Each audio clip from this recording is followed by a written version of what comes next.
Hello everybody. This is going to be the first video of my Dark Souls 2 Scholar of the First Sin playthrough. My YouTube handle is Orlando Archer, which is obviously a Dark Souls 1 reference. I decided a little while ago to try and get into this, let's play environment, I guess I would say. I've been a huge fan of the Souls games for a long time, and just games in general. Now, Dark Souls 2, not necessarily my favorite game in the series, but I feel that the variety of the builds and the weapons and the enemies you fight is definitely, worth mentioning, worth exploring. This will be a little bit of a lore type playthrough as well. I'll be examining different items and different story threads within the game to try and, piece together the overall story. I know that's probably been done to death, but I just wanted to give my own perspective on it. So let's go ahead and get started here. Turn the brightness up a little bit. There we go. Still can't see the dragon, so we're okay.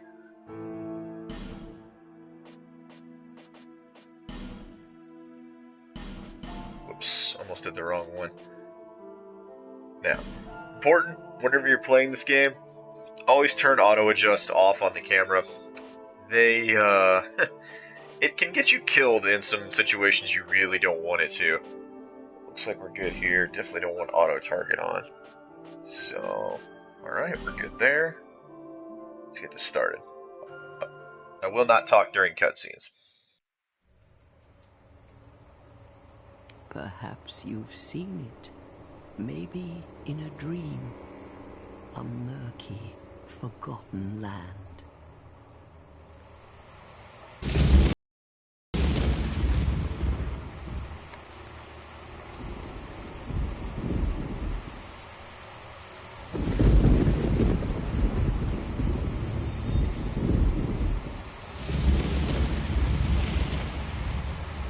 A place where souls may mend your ailing mind.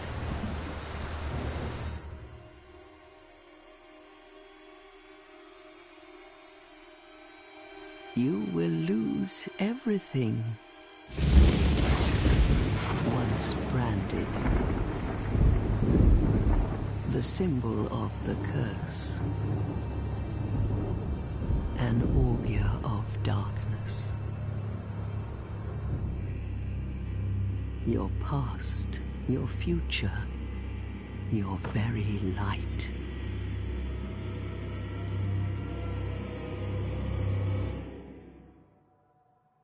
None will have meaning, and you won't even care. By then, you'll be something other than human. A thing that feeds on souls, a hollow.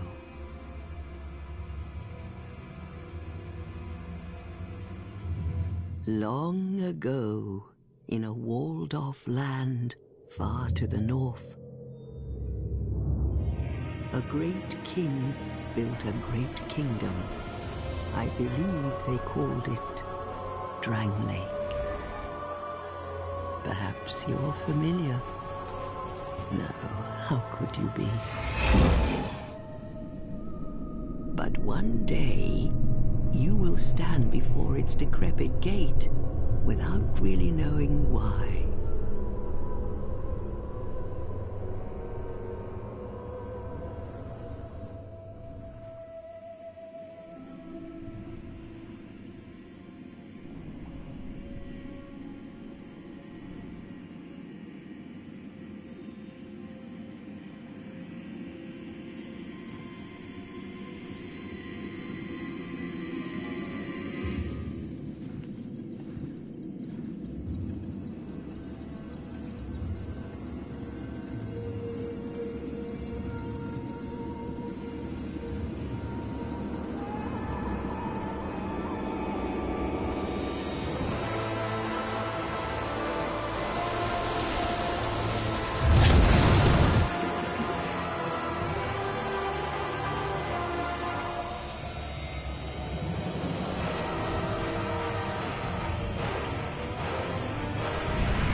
into a flame.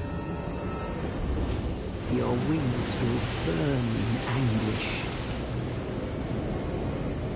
Time after time.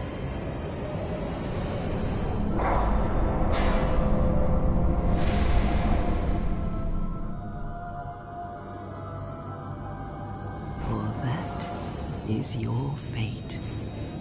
The fate of the cursed.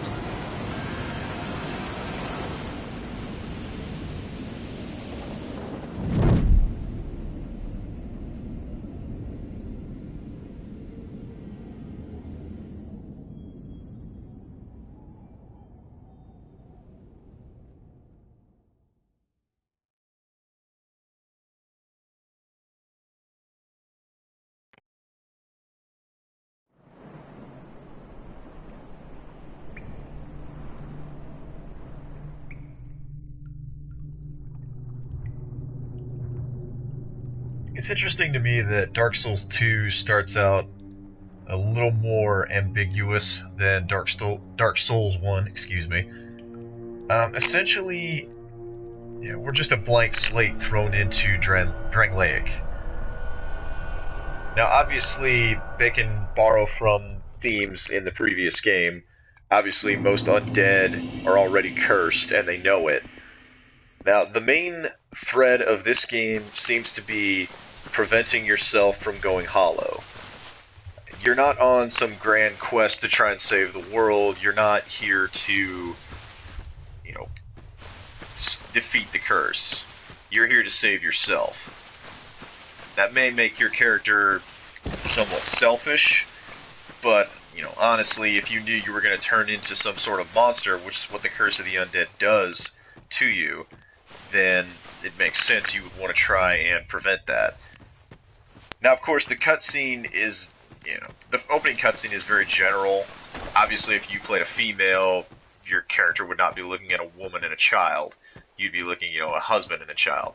But it's just, it's very generic. Let's see what we've got here. I will be checking item descriptions as we go, which, let me do that real quick. I hit the wrong button. What am I hitting here? Oh, that's right. They changed it to the touchpad button. I forgot. Alright. Imported hood. Hemp hood that fully covers the face, provides protection from the elements, and little more. The cursed souls who wander the lands have a strange way of ending up here, as if drawn from afar by some unseen, by some force. Let's go here. Whoops, my bad. Imported tunic. Traveler's tunic won't provide much in the way of protection. Again, same thing. It's almost as if there is something in the world that comes ahead to this area. Now, it's fairly well known that the game takes place after Dark Souls 1. How long after, we don't know. Now, it's interesting that where we are, and obviously, there's no way we ended up from that whirlpool into a cave. That just doesn't make any sense. But it's possible, given the strange nature of the land that Dark Souls inhabits, that we may have been transported through time back to a version of Drangleic where it's possible to still harvest souls. Now, here we can see there's this dwelling up here. I'm going to go in and take a look here.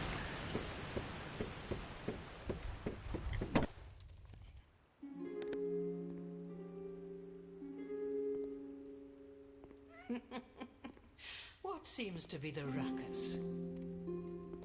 Oh my, your face. The face of the curse. It's an undead. An undead has come to play. They all end up here. All the ones like you. You spoke to that kind old dear, didn't you?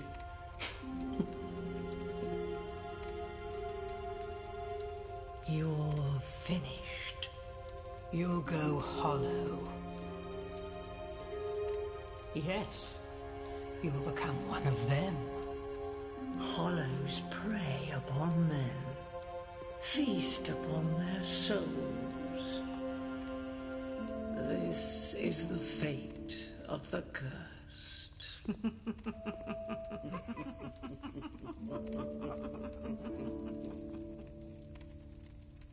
What is your name?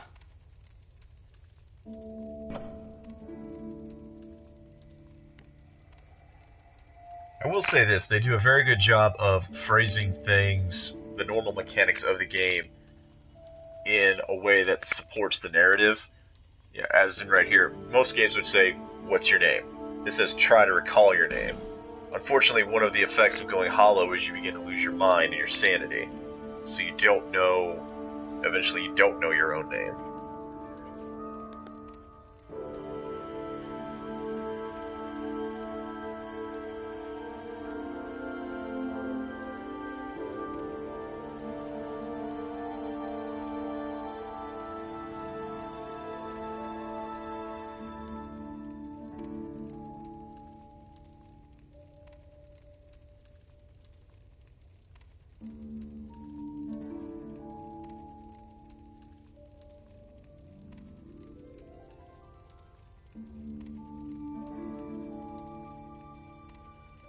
We'll just go with the standard name here.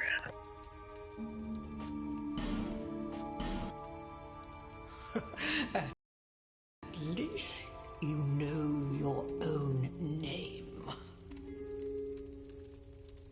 Here's your reward for sharing. It's a human effigy. Take a closer look. Who do you think it's supposed to be? Think back, deep into your past. Yes, it's an effigy of you.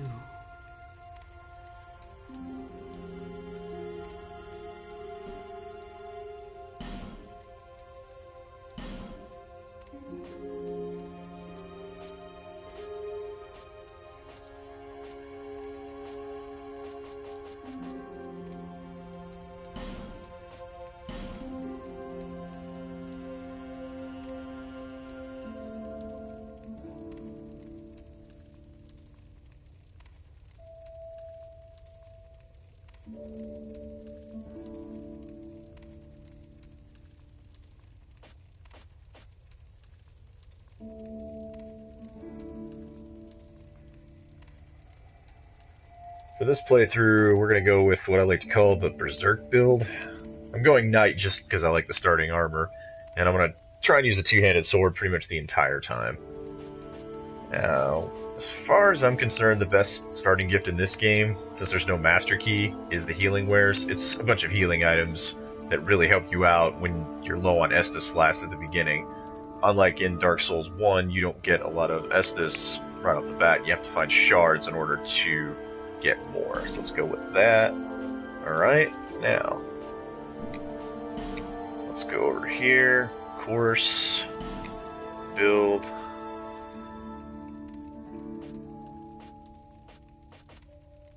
I don't want to be too burly.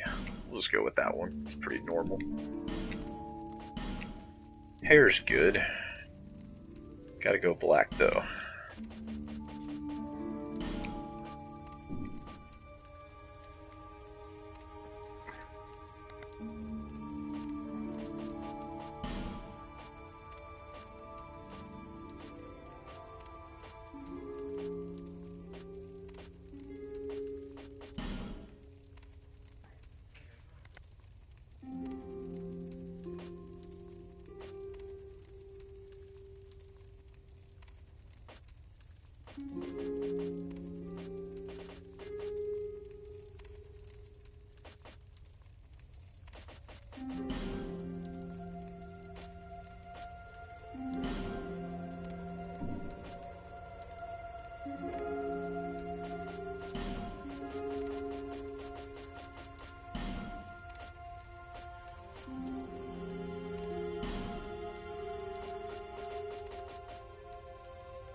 I tend not to get too crazy with the character creator.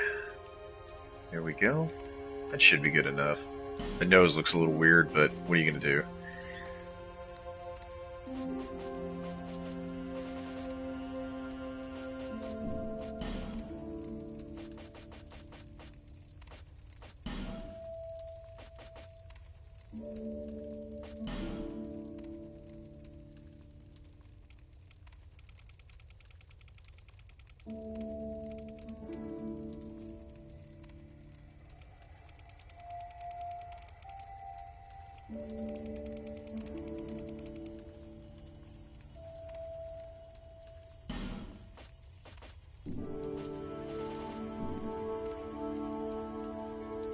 Alright, here we go.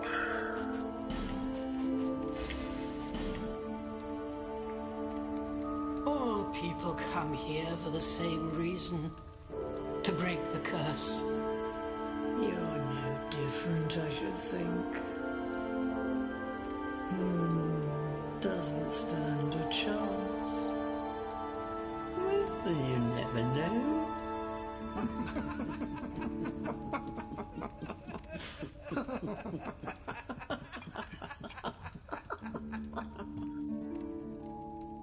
Go through the door and trot along to the kingdom. But remember, hold on to your souls. They're all that keep you from going hollow. Oh, I'll fool you no longer. You lose your souls. All of them. Over and over again.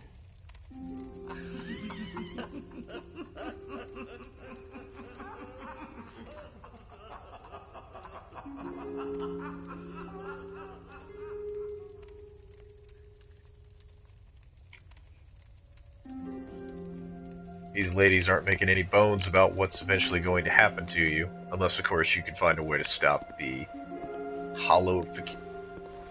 what would you say? Stop yourself from going hollow? Hollowification? Not 100% sure. A little bit of treasure up here for us.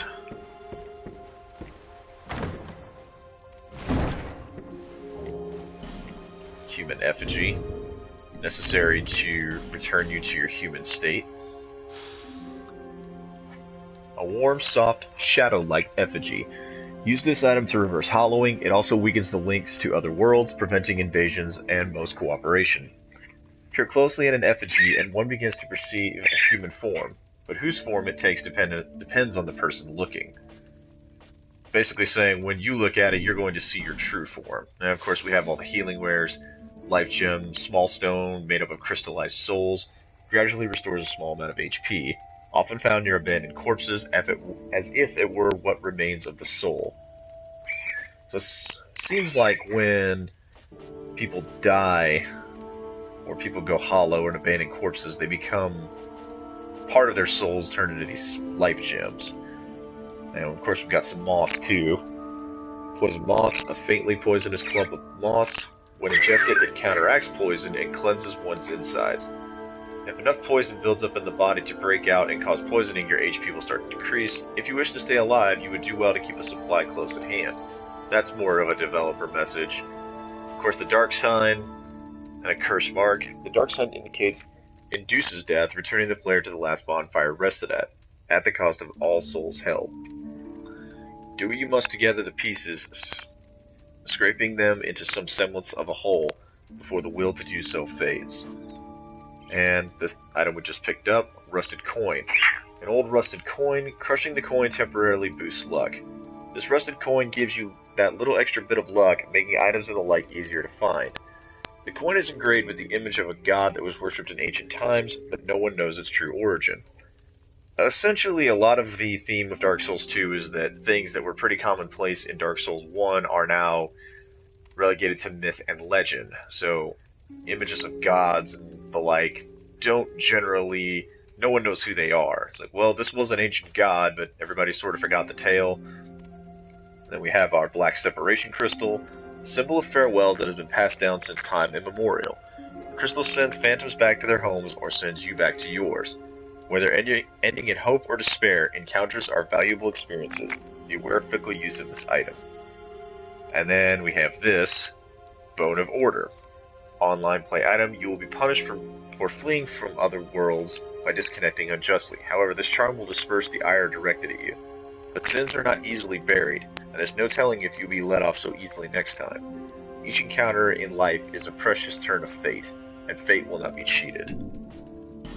And now we finally got a good weapon, broadsword. The straight sword is efficient in most respects, and ineffective in most situations if wielded properly.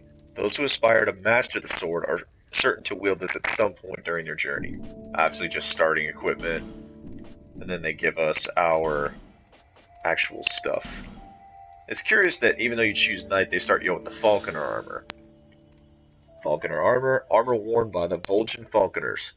Domestic Vol'jin soldiers are infamously timid, so it is no wonder that this fierce band of mercenary falconers was hired to compensate. In practice, they serve as bodyguards for the affluent elite, and they serve well, such that nobody dares scrutinize their backgrounds. Essentially saying that they get the job done well enough, nobody really cares where they came from. Obviously, the gloves and the like are the same. Alright, let's go down here and talk to these people. This is a limbo. A link between Drangleic and the outer world. Fair traveler, I know that you must have a story. Why else would you visit such a place? This lost, decayed kingdom. My name is Millibeth. The old women were once firekeepers. I am here to look after them. It is what my mother did, and her mother before her, and so on. The old women were keepers of the fire. But now, the fire shows signs of fading, and the kingdom is beset by hollows. The old women are sisters. I am told there was a fourth. Long ago, firekeepers were commonplace. But now they are lost, scattered to the winds.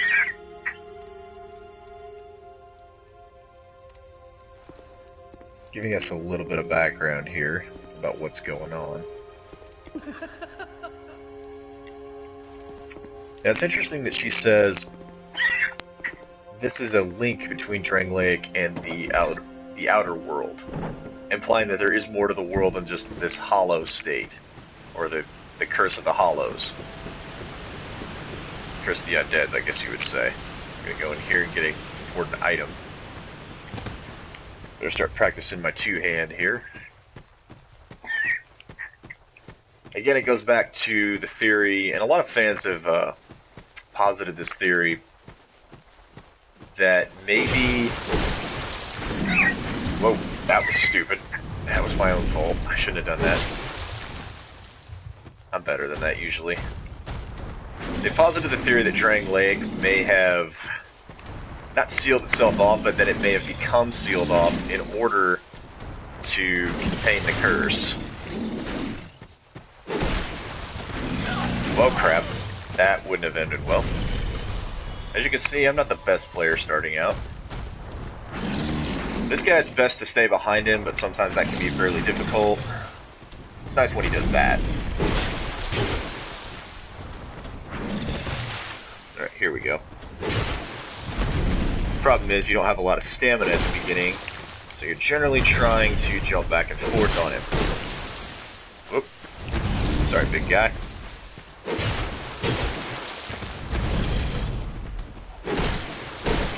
One more.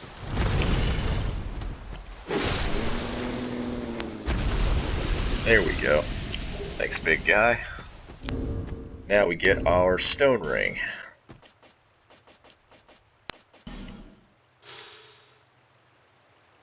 The beloved ring of the gallant shieldless Lothian, formerly of Ferosa. Hits greatly reduce enemy poise. The effect may seem trivial, but for those who comprehend how critical it is to exploit a hole in enemy defenses, the significance of this ring will be clear. Essentially, breaking poise leaves an enemy open to further attacks, which obviously helps you out quite a bit. Go ahead and pop that again. Alright, now I need to drop down and get another item. But essentially, limbo is an interesting word and term for this. One of the things about Dark Souls, the franchise, well, any of the games in the franchise in general, is that Miyazaki-san, the creator of the series, essentially, when he was younger, he read a lot of books in English, fantasy-type books, and, you know, not necessarily fantasy, but, you know, about places in the Western world. But since he didn't know a lot of English, he sort of had to fill in the gaps mentally to make it work, which leads to him using some of these terms in different ways. Now, limbo is, of course, a term usually to describe, at least in Christian mythology, the area between heaven and hell, not earth, but between heaven and hell. In Dante's Inferno, limbo was actually a place in hell, one of the first circles of hell, and it was where the righteous unbaptized went.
Sorry about the lack of audio there for a little bit. Alright. Here's one of the traditional staples of the Souls series. Snuggly the Crow. She likes smooth and silky things. She's a little bit strange. I'm gonna go ahead and drop it for her. This is more of a gameplay mechanic than anything. It's also kind of a nod to, you know, the rest of the series. You know, hey, this reoccurring thing we have in the game, which is nice. It doesn't really add anything to the story, I guess. It's a nice way to get items. Whoa, totally forgot about that soul. But anyways, back to my random speculation about this place. It almost seems to me as though Drangleic, after whatever happened to it, which we will discover what happened to it as we play this game, after whatever happened to it, it was somehow sealed away from the rest of the world. Now, obviously, from your character trying to seek out Drangleic, hollows still exist in the regular world. You know, we're not... The regular world, the Outer World, as they call it, has not solved the Hollow problem. They've just come up with probably what you would call a different way of dealing with it. That means, of course, that the curse of the undead is still in effect, but society has obviously come up with a way to manage it. Now, in ancient times, Dark Souls 1 specifically, the undead were carted off to Lordran, which makes sense. It was the land of the gods, and it was believed that there was the fulfillment of the prophecy of the undead, who would leave the undead asylum, which was constructed in Lordran, by who we don't know. It doesn't seem likely that Lord Gwyn did it, but whoever did it created it for the purpose of keeping the undead contained until the one who could fulfill the prophecy emerged. Now, that prophecy, obviously spoilers for anyone who hasn't played Dark Souls 1, that prophecy was a little bit misleading. Essentially it was, well, ring the bells of awakening and the fate of the undead you will know. The problem with that is that the fate of the undead seems to always be, no matter what, to go hollow. Some undead resist this longer than others. Some of them have a specific purpose which they're trying to accomplish. Now, a common misconception in Dark Souls is that the undead can't die ever. It seems eventually, after they go hollow, they will eventually run out of souls and be mindless, essentially mindless killing machines. But eventually, you find corpses in the game that were clearly once people. So more than likely, even hollows reach a certain point where they fade away, which makes sense. I mean, nothing is eternal, but as long as you have souls and as long as you have the will to persevere, you'll respawn at the bonfire. However, the bonfire is sort of, not a prison, but it's what ties the undead to this place. There are several miracles in the game that reference, especially Homeward, the Homeward miracle, which we're not going to use, but when I pick it up I will attempt to show you. Essentially, everyone has a homeland, and the way things normally work, you would go to that homeland. But since the undead are linked to the bonfire, they end up back at those bonfires. And here we reach the hub world of Dark Souls 2's world. Excuse me, I'm sorry. I cannot talk today. Majula just seems to be kind of a quiet village. It doesn't really have any special significance as far as the main story goes. That haunting music as you walk towards it. Like the rest of Drangleic, Majula's pretty wrecked. Not surprising given what's happened to the entire kingdom, but we'll see what happens here. What's happened to Majula is, I'm not going to say it's a light taste of what happened to the rest of the kingdom, but obviously everything is in ruin here. There are still dwellings here, but all of them have pretty much been abandoned or overrun. We're going to drop down here, grab us an item. Just for grins. Alright. Sorry, these videos are going to run a little bit long, mainly due to the fact that I am pretty good at rambling. Binoculars, always important. Now it's very interesting that at first we're not introduced to the overall theme of the Dark Souls world, which is the balance between light and dark. Not balance so much as there's a constant struggle for it. As I said, the main reason you come here at first is to solve your own problem, not really to, save the world or try and put right something that went wrong. You don't want to go hollow. You know what happens, and as an undead, it's worse for you because once you're branded, no one in the outer world wants anything to do with you. You're considered a cursed being. Now, me personally, I've always wondered why that was such a big deal, especially from what we've seen in the opening cutscene. Your character falls. Obviously, he falls because, he's traveled a long way, and is probably exhausted. We don't know if the undead actually need to eat. Maybe they do, it's entirely possible. But it's really strange that there are people in the world, in the Dark Souls world, that can't die, and yet none of the kingdoms in the outer world, or the real world, I guess, use this to their advantage. I mean, granted, it would probably make most wars grind to a halt and a stalemate and things like that, but if you think about it, if you're the only one doing it, if you're the only one willing to take those steps, it's a pretty sizable advantage. Now, it's possible that that does happen in the area of the world that Drangleic inhabits, but maybe in the outer world it's been tried before and it always ends in disaster. And just imagine if one of the undead decided to make themselves king. Well, he's an immortal king, essentially.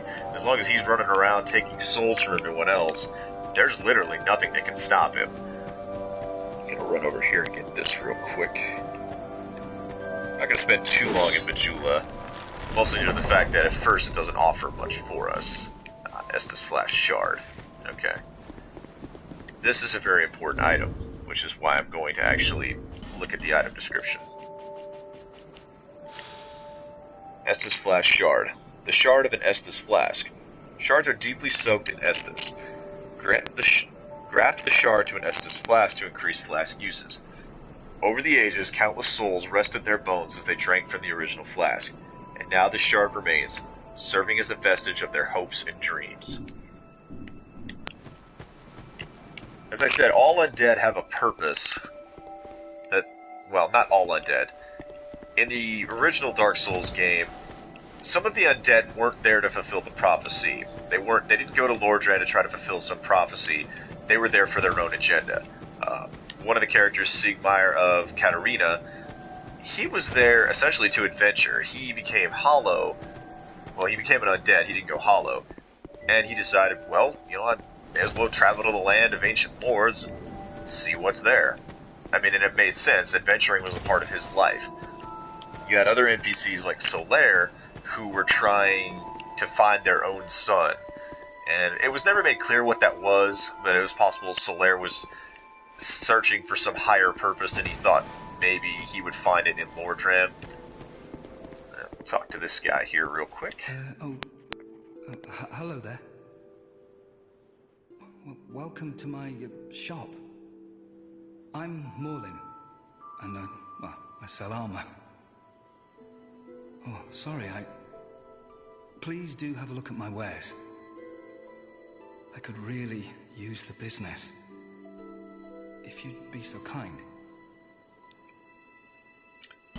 Now, other undead end up like this poor sap, which is understandable. You know, they end up undead, but they're not warriors, they're not brave heroes, they're just normal people. Anyone can be afflicted by the curse.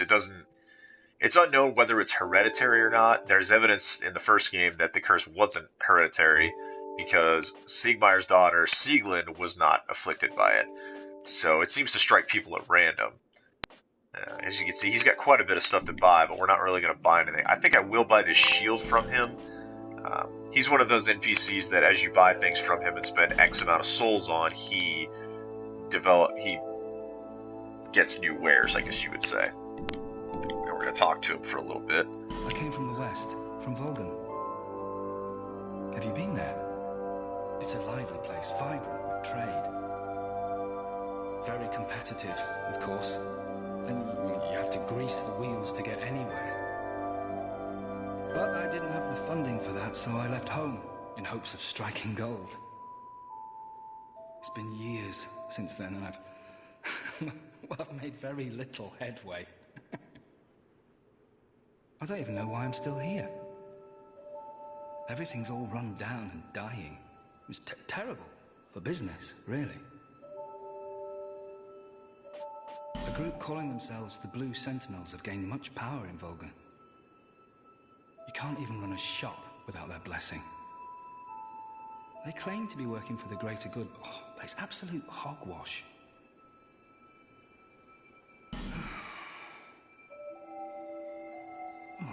By the gods, why the hell am I here?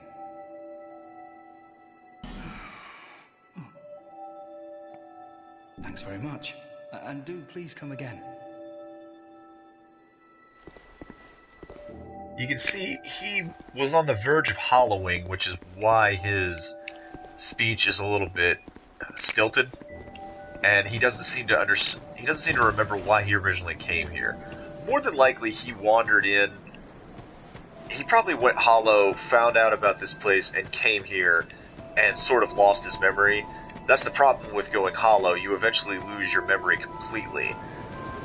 Now, he remembers certain things, which, as you can see, he doesn't know why he's still here, but there's no way to escape Drangleic once you've arrived here, so obviously he has nowhere else to go.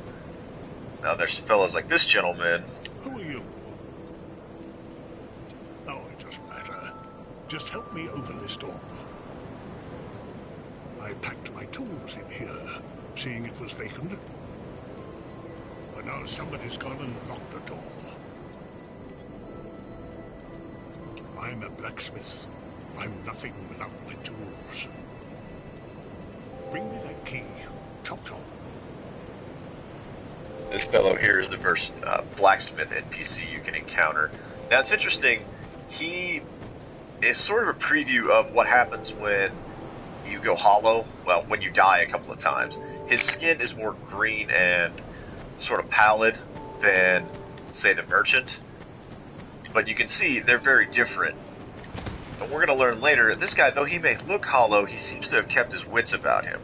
So it's not necessarily that you've died so many times, it's the amount of souls you have that determine whether or not you go hollow.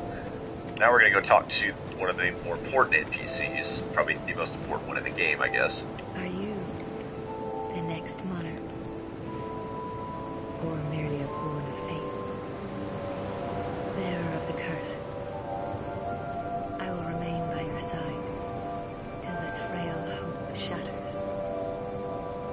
Take this with you. May it ease your journey. Go on and see the king. He who made Drangleic what it once was. He who peered at the essence of the soul. King Vendrick.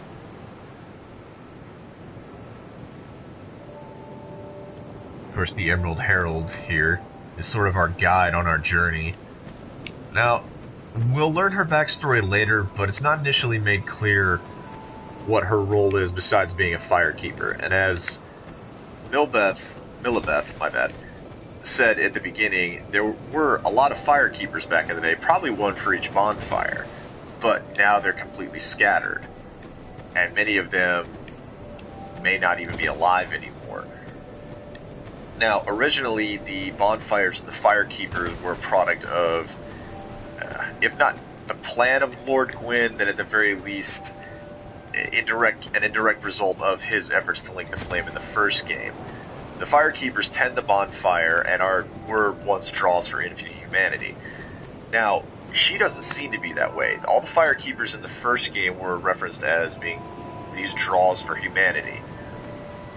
And they would look, a lot of them would have so much humanity that they would look hideous. And indeed, many of the firekeepers, such as Quelaag, well, you don't really call her Quelaag because it's never mentioned in the game, but, were rendered immobile or disfigured by the amount of humanity that they carried. So let's go ahead and give her the shard here. Bearer of the curse, seek misery. For misery will lead you to greater, stronger souls. You will never meet the king with a soul so frail and pallid. Seek those whose names are unutterable. The four endowed with immense souls. Their souls will serve as beacons. Once you have found them, return here to me, so that hope will not fade away. Is that a shard you found? Here, let me see it, so that I may help you. To see light, to see hope, however faint it might be. Now, the hope she's talking about is not some sort of, mystical destiny or prophecy as in the first game. She's saying the hope of not going hollow, which is essentially your purpose here. And she's very clear about it in sort of a morose way. See hope until it has faded. She knows that most of the people she meets are going to go hollow. Obviously, the player character is different. We can never truly go hollow. But she knows that most undead that come here will go hollow. Over the hill and past the forest is the king's castle, where a man peered straight into the essence of the soul. But whatever came of it, those who come to Drangleic seeking salvation soon lose hope and turn hollow. It happens to them all, sooner or later. That blue knight at the base of the tower, his spirit is already broken. Although he does offer sound advice. Perhaps he is a foreshadowing of your own future. That tiny thing inside the ruins. An ancient being that will mock your very existence. She imparts sound wisdom, provided you find her on a good day. The sign you bear will drain your very souls. And without souls, you will turn hollow. Stay strong. Do not lose hope. Even when you have precious little time. For when the undead dies, it is never truly dead, but only one step closer to hollowing. Not all undead are hollows, but all hollows were once undead. If you find an Estus shard, bring it to me, so that I may ease your burden. Over the hill and where a man, but whatever. Essentially, she's telling you what you already know. Eventually, every undead becomes a hollow. But you're here to try to find a way to prevent that. She's also, kind of telling you, hey, maybe you want to talk to everybody in this village before you leave. Just try to get some advice or maybe find out a little bit more. This poor guy. You're undead, aren't you? You have that distinct scent, the smell of irreversible fate. This is Majula. It is a kind of settlement. A place where life is almost normal. And in Drangleic these days, there are very few places like that. I am Solden. And like you, I lost everything. And now I'm here. You probably heard that it was possible to break the curse here. Well, that's not true at all. There's nothing here for you, me, or anybody. Do you know much about souls? Even I'm not certain, but I'm told that the soul is the essence of life itself. Anything living, sentient or no, supposedly has one. What we call the curse is traceable to the soul. Do you see what that means? To be alive, to walk this earth. That's the real curse, right there.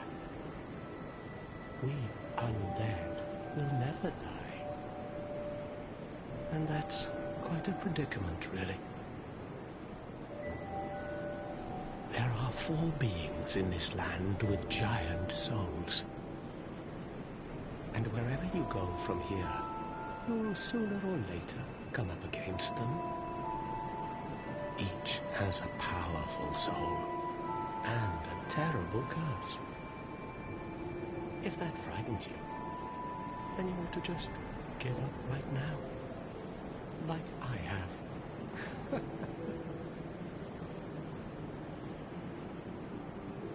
Do you ever cry out for help? The journey of an undead is long and treacherous. You'll face invaders from other worlds at every turn. If you need help, why not proclaim faith in the Blue Sentinels? When you face danger, the Blue Sentinels will come to your aid.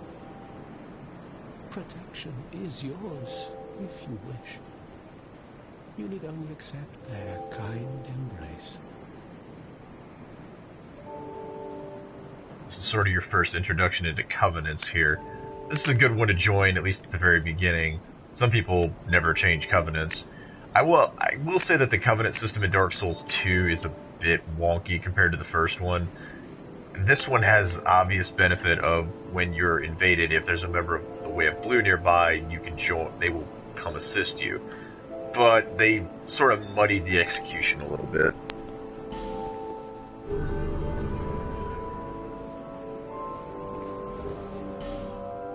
That is a wise decision. People are weak, but the Blue Sentinels watch over us in their benevolence. Let the Sentinels cradle you in their embrace.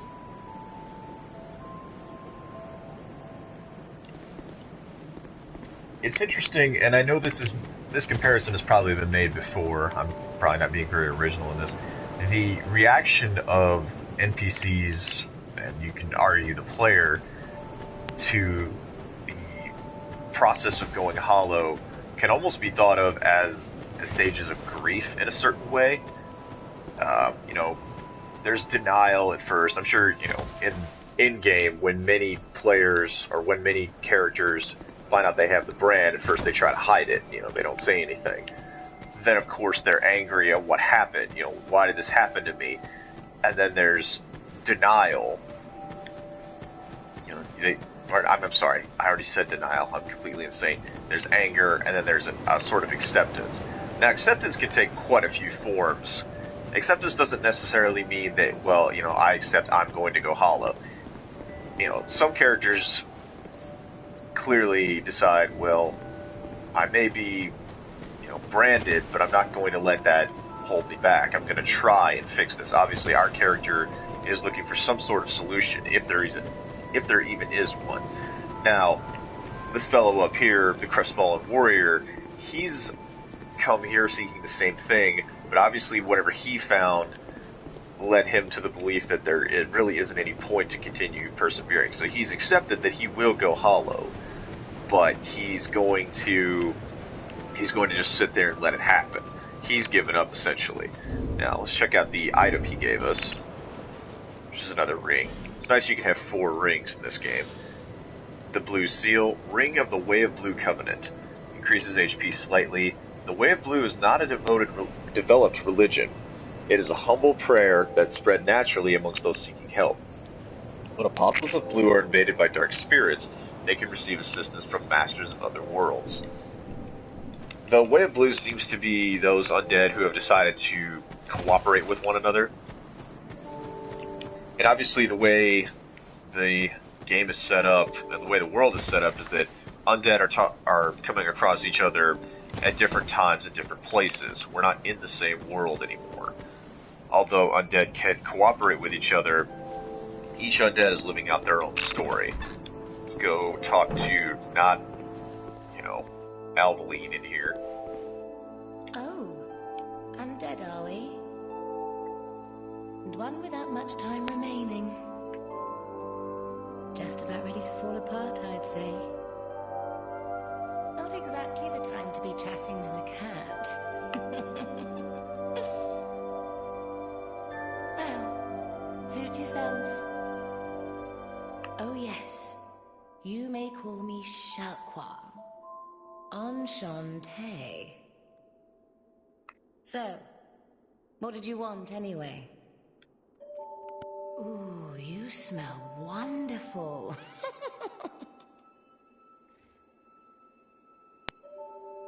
She is a strange character. Now, obviously, there was a talking cat. This weird... I don't even know what she is, to be honest. She sells various items and she gives you a lot of hints. But me personally, I've never done much with this character. The one important thing she sells is the Ring of Echoes, which we're going to use later. Let's go ahead and talk to her again. This place is already dead. Everything will crumble and waste away so that something new may be born. Isn't it wonderful? This place is fascinating. We receive only the most peculiar visitors. Folk like yourself. It's enough to keep even a cat amused. Are you going to see the old ones? Those four who have grown so incredibly ancient. They must have sprouted quite a thick coat of moss by now. For heaven's sake, no one even knows their names anymore. Imagine that. Yes, nothing like yourself. For you have a most pleasant scent. It grows nicer with each passing day. Have you made friends with the man by the sea? He's lost everything. Absolutely everything. The only thing he's good for now is a few tidbits on covenants. Covenants are a type of, well, contract, you might say. You give something to gain something. That's the way humans like it, right? It might be just the thing you need. But what does a cat know? Did you see that oddly formed rock behind here? Long ago they called it Victor's Stone, as I recall. If you wish to face greater challenges, speak to the rock. Although, you'd just as well not. This place is alright. Nothing's... She's doing a little bit of foreshadowing of the nature of the game, or the pose. Dark Souls 1, no matter which ending was chosen, this is still the result of whatever choice was made.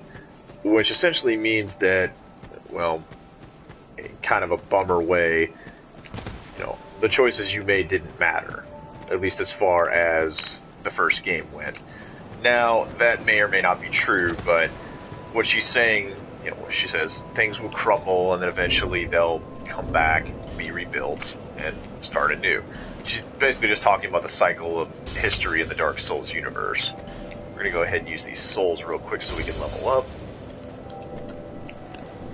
I'm gonna run over here, talk to Emerald Babe. Bearer of the seek the king, lest this land swallow you whole, as it has so many others.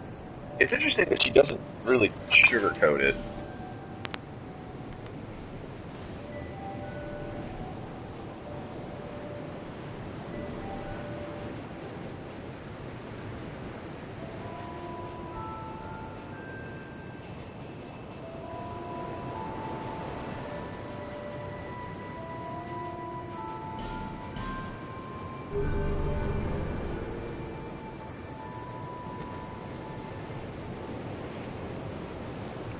Alright.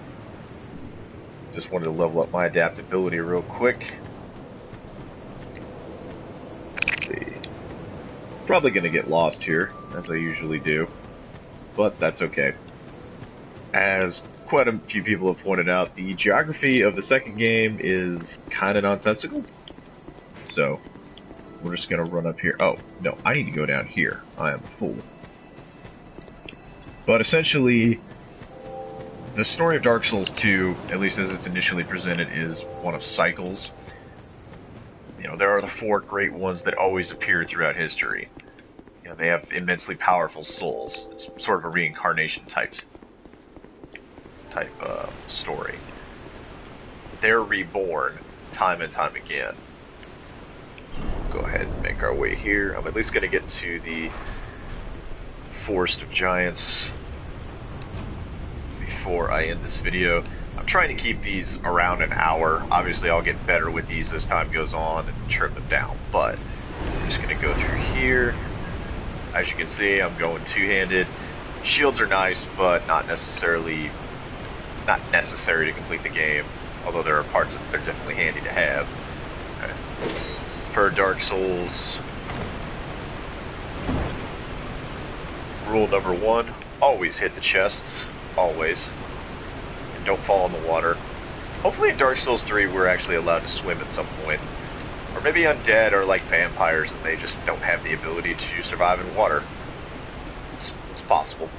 Although we can walk in, shallow water, no problem.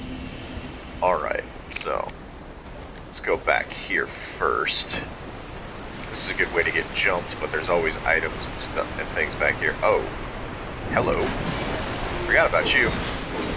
It's been a while since I played this version of the game. I played the initial release of Dark Souls 2 quite a bit, but I'm still not used to the giant being here.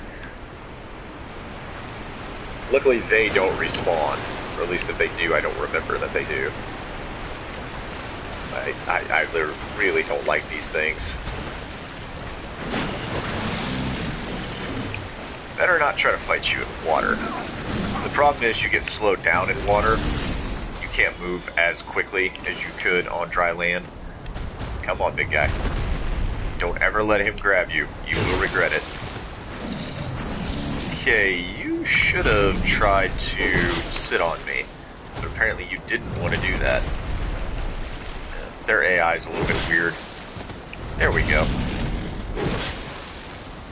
Just gonna stand here. Hey, don't do that. As you can see, he's a little bit of a jerk. Whoop! Ah, he tried to bait me. I got you. Excuse me.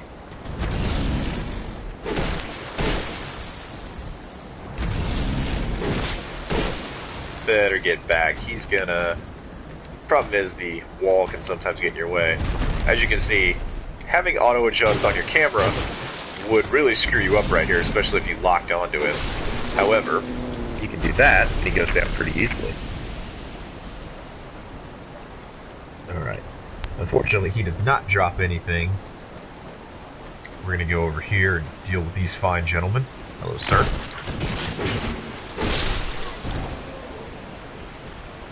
Now, not all of the enemies you encounter in Drangleic are, other undead who came here and went hollow. Many of them were people who once lived here and went hollow, or or just wander around mindlessly. All right, we've lit the bonfire. Let's go through here and take care of these fellows. Huh. I swore they're... Oh, that's right, they changed it. I forgot. Whoop. Yeah, always roll. The combat is a little stilted in this game compared to Dark Souls 1, at least until you raise your adaptability, which in turn raises your agility. Hello, good sir.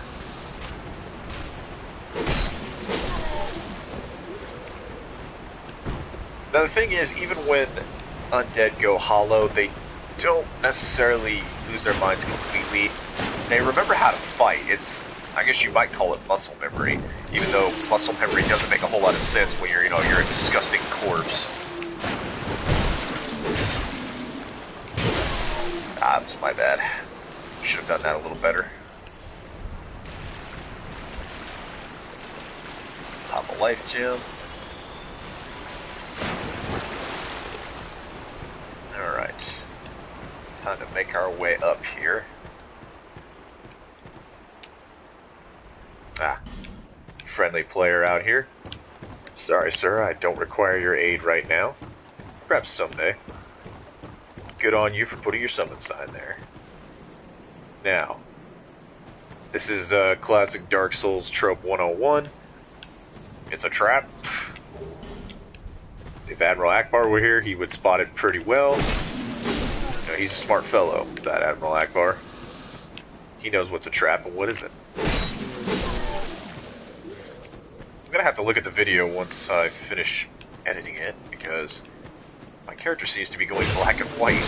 But that may just be my television, so who knows. Alright, so we're going to go over here. It's best to skirt the outer edge of this.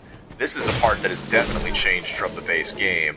It used to be you would fight a High Knight and then a few of these guys, but I guess they decided that was sort of an unfair challenge at first. I never thought it was myself. I always thought the High Knight was pretty damn easy. Now these poor guys, they are of course hollow infantry. Their armor says as much when you pick it up.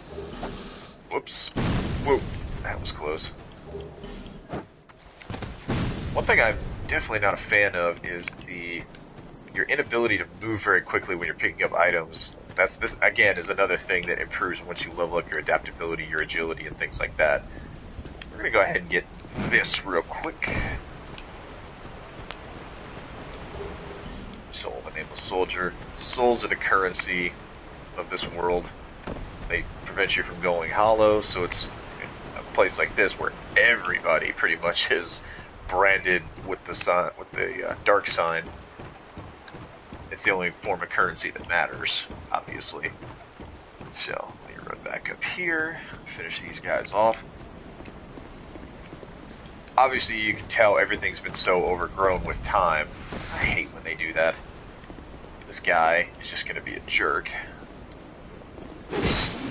So you know whatever happened in this forest happened a long time ago. And the nature of time in the Dark Souls universe has always been a bit murky. I mean, did we travel to a past version of Drangleic? Does Drangleic still exist in the real world? Or is it somehow been cut off due to, you know, some force? We don't know. That's the problem. So let's go ahead and take this guy on. Go ahead. I know you want to throw a bomb at me. Thank you, sir. Please, sir, may I have another? No, sir. That's interesting. I didn't know I could deflect that. Oh well, live and learn, I guess. So let's run over here. Gotta be brave. Gotta jump. Short sword. Alright, we'll stick with the broadsword. I like the short sword's moveset a little bit better than the broadsword, but, you know, that's personal preference. That's the nice thing about Dark Souls. You know, it's all down to personal preference. You choose how you want to play. Nobody else does. And that's the way it should be. I almost wish the bodies would disappear, because it's sort of annoying trying to remember which enemies you've killed and which ones you haven't. Luckily, they'll remind you fairly quickly by getting up and kicking the crap out of you. Whoop! My bad, sir.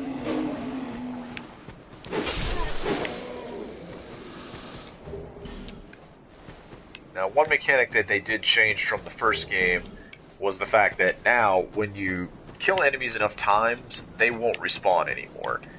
I don't know if I'm a fan of that or not. It eliminates farming, and it does make running back through areas a little bit easier. Some would argue that, you know, has nerfed the difficulty of the game, which I don't agree with, but I digress. All right, we're going to go in here and have fun with this guy. Okay, I may have messed that up. Fortunately, I recovered. Hello, sir. I always forget about that third guy. I don't really know why. But there's no rest for the wicked. You just gotta run in here and take these guys on. Don't mess around.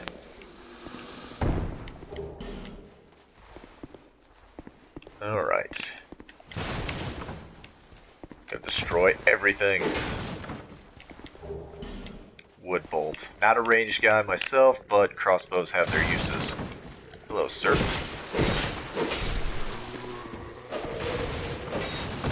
Whoa. Hello.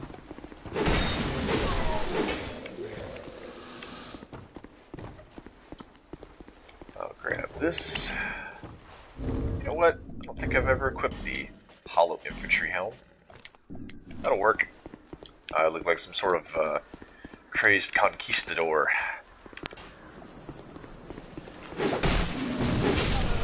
There we go. Oh.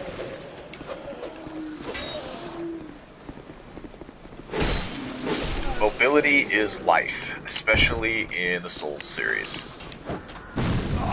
I hate that delayed explosion crap. Doesn't make a whole lot of sense, honestly. Like, look, the bomb has already exploded. The initial explosion would be the only thing that would hurt me. But, you know, I digress. Pick up everything you possibly can. Ow. That was odd. It just hit me. As I said, I haven't played this in a while, so... you. Okay. Didn't know you could hit me from over there. Haven't played this in a while, so I'm a bit rusty. Alright. Let's go in. Well, we'll go in there in a second. Hello. I want your sword, good sir. This is a man. Obviously muscle memory. He shows no fear. I forgot about that again. I'm gonna have to relearn everything. So you may as well just consider that I'm playing this for the first time.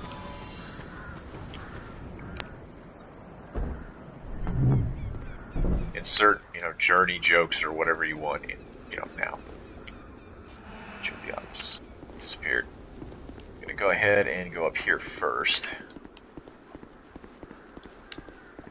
One mechanic I do like. Wow, I don't remember there being so many summon signs here the last time. Good to know the community is still alive and well on here. Now, of course, this door is locked. However, it's so battered that you could just basically knock it down. Hello, Mr. Crystal Lizard. Don't run away. Hey. I'll get him on the next time. That was my bad. I should have been more careful about that. Oh, I know. What do you say we switch to the short sword for a second? May as well just have... What? Excuse you? Oh, that's right, I don't have enough dexterity.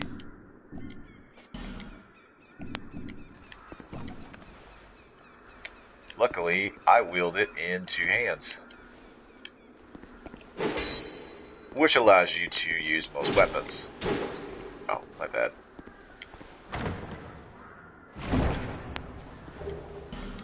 Repair powder. Interesting that they have that sitting here. Wow, there are a lot of summon signs. I really don't remember there being that many. They've definitely changed that quite a bit. But that's good. I can handle that. There should be an enemy. Whoa, there's not? Ah, there you are. I knew you were here. As you can see, since I don't have the effective attributes to wield this, I have a bit of a problem doing a lot of damage. But luckily, he's not the most powerful enemy, so he goes down kind of quick. I will level up for the next video. As you can see, it's a pretty decrepit old fort we've entered here. Obviously, there's a reason for that. Essentially, everything decays, just like Shanghua said. Although some of the things do tend to stand the test of time. I'm probably going to mess this up, but oh well. Hi-yo! There we go. Alright. Let's go down here and talk to this rather unusual looking woman. Hello, ma'am. Buy something. Anything. Oh, come now, help an old woman and buy something. How do I even know you're an old woman? I can barely see your face. Now, it does seem to be that there are people from the glory days of Drangleic still around. They're not all completely hollowed out, lost and forgotten. It's assumed that anyone who wasn't branded undead fled Drangleic long ago, which would make sense. You obviously would not stick around in a land of crazy hollows and things like that. My name is Melentia. You're a stranger to this land. Oh, we get as strangers these days. Everybody's gone and run off. Drangleic's been a pile of rubble since the war fought long, long ago. And the giants crossed the sea. little bit of historical revelation there. The battles would never end. Poor folk like myself had nary a place to sleep. I swear I'll keep all me things right with me. You may travel light, but methinks you bear a burden of your own. I don't know what made her say that. Say these trees grew from the remains of the giants, from each carcass sprouted now. But you say, don't believe what an old hag says. Even people like her who were around for the war don't necessarily know how it ended. It's high time that I pick up a move. I've a bargain for you next time we meet my lover. She likes you because you bought something. Oh, my bad. Probably need to use a couple of my soul items and buy the fragrant branch of yore from her before she leaves. I do like that they let you use multiple of these now.